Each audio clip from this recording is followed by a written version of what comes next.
So, hi guys! So, update ka nga. Dahil may sasali sa atin sa bagong vlog. So, buntis siya guys. Updated lang to guys ha. Update kayo sa akin. Mag-subscribe naman kayo, okay? So, kung gusto nyo po malaman kung sino yung buntis, abangan nyo. Mag-subscribe kayo para palagi kayo updated. Okay? Okay. Sobrang haggard natin yan guys. So, itim. Kasi kakatapos lang natin maggaling sa sakit. Update lang guys. Buntis na si Aling Kian. So, manganganak siya sa 3 beses sa vlog natin.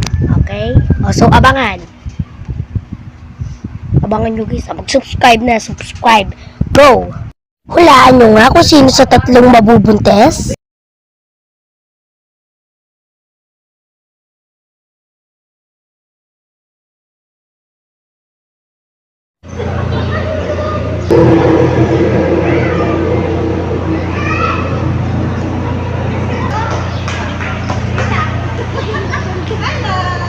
Sino sa kanilang 3?